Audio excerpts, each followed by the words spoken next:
جا رہے انکلیشر کے قریب ایک دیہات میں ایک موتا امتحان میں مجھے بلایا گیا. نیا نیا مدرس ہوا تھا. وہاں گیا تو دیکھا بچوں کو مخارج، غنہ مد کے قواعد اور اس کے ساتھ ساتھ صفات لازمہ تجوید میں آئے ہوئے بچوں کے لیے مشکل ہوتی ہے. یعنی جامعات میں جو بچے 24 گھنٹہ اس کے لیے فارغ ہیں ان کے لیے بھی صفات لازمہ مشکل ہوتی ہے.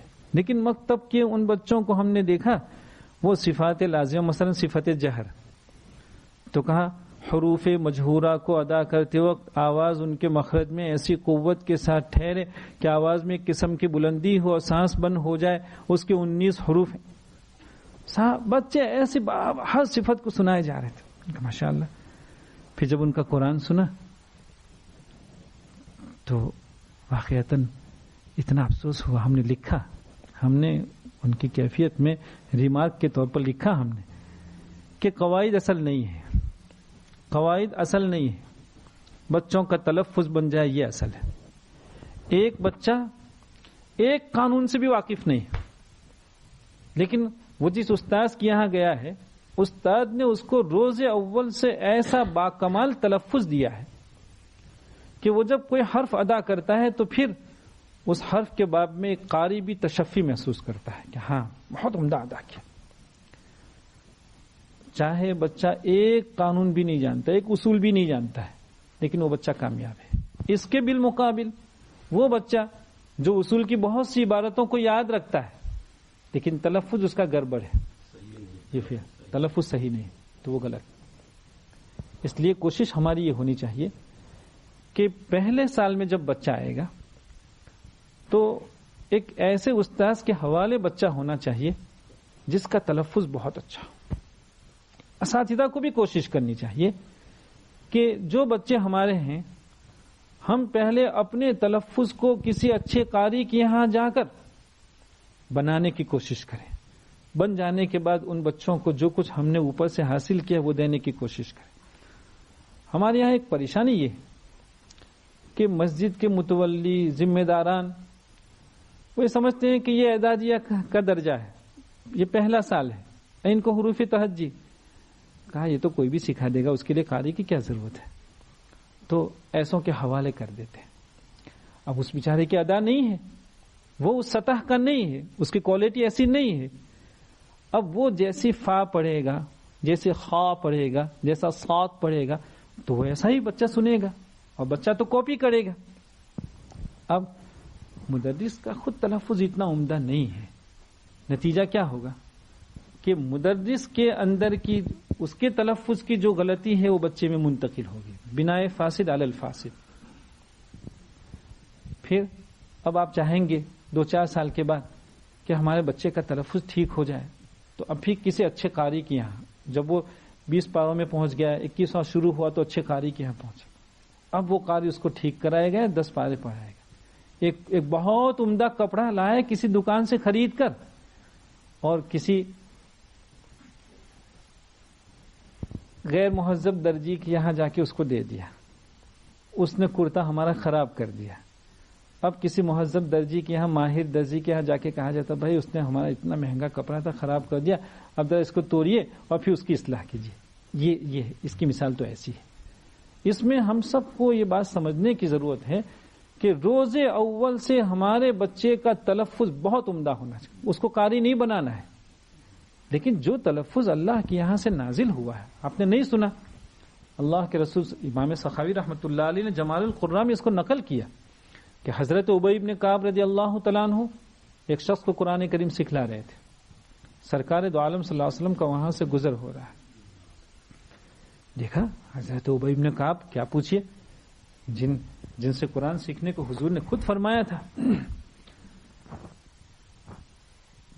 ان کے جو شاگرد ہیں ان کی زبان ہی اتنی موٹی جاری ہے، اس کو ٹھیک کرنے کی ضرورت ہے. وہ ان کا تلفظ صحیح نہیں تھا. اللہ کے رسول صلی اللہ علیہ وسلم نے کچھ دیر تک استاد شاگرد کو سننے کے بعد تشریف لے جاتے ہوئے فرمایا قوم لسانہ ثم علمہ کہا یہ ان کے بھی استعداد نہیں ہوئی، ان کا تو تلفظ ہی صحیح نہیں ہے، پہلے ان کی زبان درست کرائیے، قوم لسانہ ثم علمہ، زبان بن جانے کے بعد پھر ان سے قرآن کریم.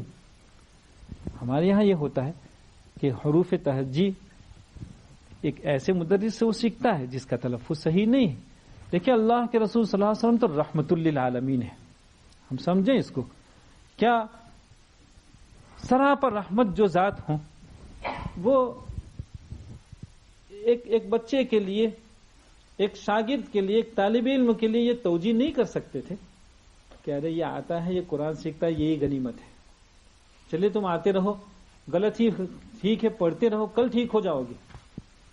اللہ کے رسول صلی اللہ علیہ وسلم نے یہ توجیہ نہیں فرمائی اور فرمایا قوم لسانہ ثم علمہ. آگے فرمایا فوالذی نزلہ لم یلحن فیہ.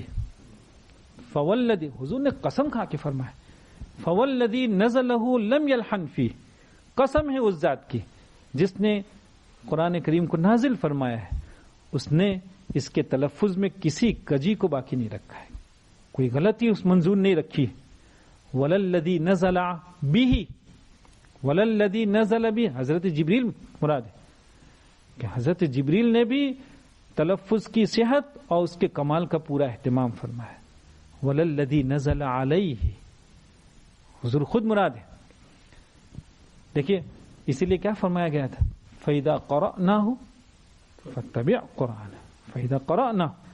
اللہ کے رسول صلی اللہ علیہ وسلم حضرت جبریل کے ساتھ جب تلاوت فرماتے تھے، بتلایا ایک جگہ ہم نے یہیں عرض کیا تھا کہ لسان نبوت کو جو حرکت ہو رہی تھی، یا لسان نبوت جو حرکت میں تھی، اس کی وجوہات لوگ لکھتے ہیں کہ اللہ کے رسول صلی اللہ علیہ وسلم کو یہ فکر تھا کہ جن آیات کو لے کر حضرت جبریل تشریف لا رہے ہیں، جن کلمات کو لے کر تشریف لا رہے ہیں، مجھے ان کلمات کو محفوظ رکھنا ہے، اس کو یاد کر لینا ہے، کہیں ایسا نہ ہو کہ میں بھول جاؤں. لیکن صرف یہاں تک حکمت نہیں ہے.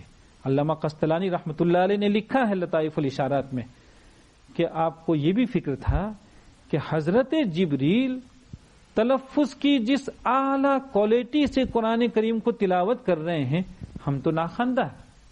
حضور کی ذات بابرکت تو وما کنت تتلو من قبلہ من کتاب ولا تخطہ بیمینک.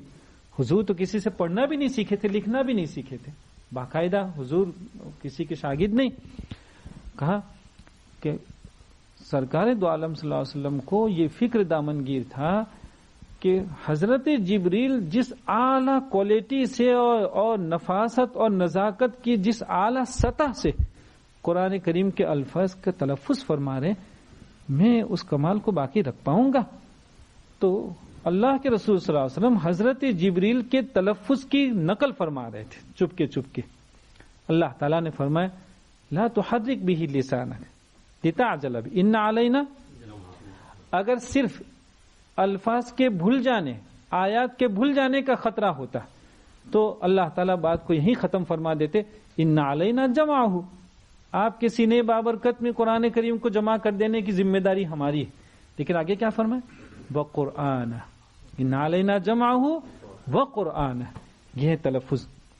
اور پھر کہا گیا کہ اس کا طریقہ یہ ہے فَإِذَا قَرَأْنَاهُ، حضرت جبریل جب پڑھیں تو آپ پورا کان لگا کر صرف سنتے رہیں، صرف فَإِذَا قَرَأْنَاهُ فَاتَّبِعْ قُرْآنَهُ، فَاتَّبِعْ، پہلے کان لگا کر سنیں پھر اسی انداز میں اس کو ادا کریں. تو یہ بات ہمیں سمجھنے کی ضرورت ہے. ہم اپنے اوپر کی انتظامیہ کو یہ بات سمجھانے کی کوشش کریں اور منفی انداز میں نہیں، مثبت انداز میں ان کو سمجھانے کی کوشش کریں کہ دیکھیں ممکن ہے کہ ہمارے بجٹ پر 10, 15, 20 پاؤنڈ کا ہفتے کا یا ماہانہ کا اثر پڑ جائے، لیکن دیکھیں اس سے اتنا بڑا نقصان ہوگا کہ امت کی یہ نسل جو اب 4-5 سال کے بعد دین سیکھنے کے لیے کہیں آنے والی نہیں ہے، اس کی دینی عمارت بن رہی ہے. اگر ہم نے اس وقت اس کی دینی عمارت اور اس کی بنیاد کے باب میں تیقظ کا ثبوت نہیں دیا تو یہ عمر بھر قرآن کریم کو غلط تلاوت کرے گا. ہم اس کو سمجھانے کی کوشش کریں اور اس کا اہتمام کریں کہ روز اول سے ہمارا بچہ اس کا تلفظ بن جائے. رہا مسئلہ قواعد کا، تو ضرورت کے قواعد بچوں کو بتلائے جائیں، ضرورت کی. بس مثال کے طور پر نون ساکن و تنوین، اب نون ساکن کے باب میں ہے کہ اظہار حلقی، ادغام بلا غنہ، ادغام مال غنہ، اظہار مطلق، اخفاء حقیقی، قلب مال اخفاء، اقلاب. بچوں کو ان سارے جھمیلوں میں ڈالنے کی کوئی ضرورت نہیں.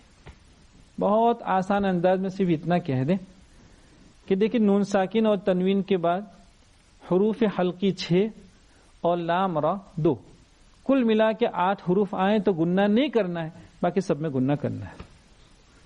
اور آسان ہے. کتنا ایزی، کتنا آسان ہے. اور دیکھیے رجال فن کا کام ہی یہ ہے کہ وہ فن کو آسان سے آسان انداز میں لوگوں کے سامنے پیش کر دے. ہم موقع نہیں ورنہ مثال دیتے کہ ہم لوگوں نے سب نے پڑھا کہ بھئی 29 حروف ہیں، اس کے مخارج تو کہا کوئی کہہ رہا 17 ہے، کوئی کہہ رہا 16 ہے، کوئی کہہ رہا 14 ہے. حالانکہ 29 حرفوں کے صحیح بات یہ ہے کہ 29 مخارج ہیں. پھر کیا بات ہے کہ پھر 17 ہو گئے، کہا وہ بعض حرفوں کے مخارج آپس، مثال کے طور پر قا، دال، تا، ان تینوں کا مخرج ثناء اللہ کی جر. اب ثناء اللہ کسی کا اتنا بڑا تھوڑی ہوتا ہے، ثناء اللہ تو اتنا سا ہوتا ہے، اور اس میں جڑ والا حصہ، پھر کنارے والا، پھر جڑ میں 3 حصے، کا ایک حصہ تا، ایک حصہ دال، ایک حصہ تا. یہ تو کتنا مشکل ہے، کون سمجھے گا؟ رجال فن نے فن کی تسہیل کے طور پر یہ کہہ دیا کہ ارے تینوں کا مخرج ایک ہے، جاؤ. دیکھو یہ مختصر کر دیا. تو رجال فن نے برسوں سے اس کی کوشش کی کہ فن کچھ اس سہل انداز میں لوگوں کے یہاں جائیں کہ طبائع اس سے بھاگے گی نہیں، کہیں کہ ہاں یہ تو ہم بھی کر سکتے ہیں. تو نون ساکن اور تنوین کا بیان اگر اس طرح ہم پڑھا دیں، مثلا مد کا بیان ہے تو مد کے بیان میں یہ کہہ دیں کہ بھی دیکھیے ایک مد متصل ہوتا ہے، ایک مد منفصل ہوتا ہے. اب مد لازم، کلمی مثقل، اور یہ بچے بیچارے کیا کلمی مثقل، کیا کلمی مخفف، جامعہ کے بچوں کو مشکل ہو جاتا ہے. ان سے کہیں کہ بھی دیکھو مد جہاں لکھا ہے آپ اس کو ذرا سا لمبا کر کے پڑھ لیں. اب تو الحمدللہ سہولت ہو گئی ہے، ایسے ذہن کے مطابق ویسے تعلیم دینی چاہیے، ایسی ہونی چاہیے. ایسے بچوں کی سطح کو پیش نظر رکھ کر تعلیم دینے کی ضرورت ہے.